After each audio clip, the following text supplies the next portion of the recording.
Analisti Valon Sylla ka kritikuar LDK-n dhe kryetarin e saj Lumir Abdigjiku, duke thënë se partia ka zgjedhur të bashkëpunojë me Albin Kurtin dhe vetvendosje në vijim. Sylla e përshkruan këtë sjellje si karakter politik i dobët dhe paralajmëron se opozita tashmë e ka adresën, ndërsa LDK-ja po tregon shenja mbështetjeje për qeverinë aktuale. LDK-ja e zgjodhi rrugën krah Albin Kurti dhe vetvendosja, kësaj i thon Vjosa Osmani me pantolla. Dhe ky është karakteri politik i Lumir Abdigjiku dhe përcjellësve të tij të këtij lloji. Opozita tashmë dihet ka adresën. LDK-ja po jep shenjë pro pushtetit. Më vjen keq prej krejt atyre miqve në LDK që ju ra fatkeqësia, me e provu përfundimisht edhe këtë fazë llazkucnie, edhe rrugovista edhe me Albin Kurtin. Këtë që po ndodh dhe pritet të ndodhë në të ardhmen, mos ja paça Borxhes kujt. Në vend të Kosovës dhe asaj që qëndronte LDK, gjenerata e re aty e zgjodhi pushtetin, shpreh Sylla. Kryetari i Lidhjes Demokratike të Kosovës, Lumir Abdigjiku, ka dalë i mbrojtur nga votbesimi që u zhvillua të shtunën në kuvendin e partisë.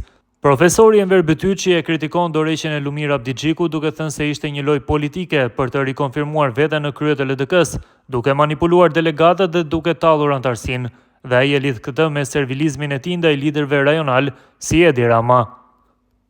Lumir Abdigjiku dha dorëheqje për të votbesuar në kuvendin e LDK-s, në fakt për të rikonfirmuar sepse nuk ndodh që kryetari në detyrë, i cili ka zgjedhur vetë delegatët, të mos votohet prej tyre, pra ishte thjesht një lojë tipit Soros, një intrig dhe një tallje me antarësinë e Lidhjes Demokratike, siç din të tallen sorosistët.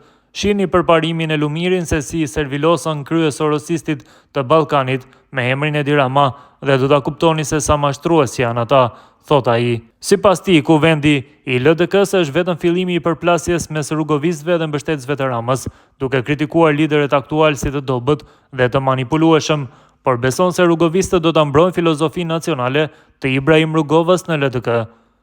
Kuvendi së shtunës i LDK-s ishte thjesht preludi i një stuije në këtë parti, nuk pajtohen rrugovistët me ramistët e Prishtinës dhe të Tiranës.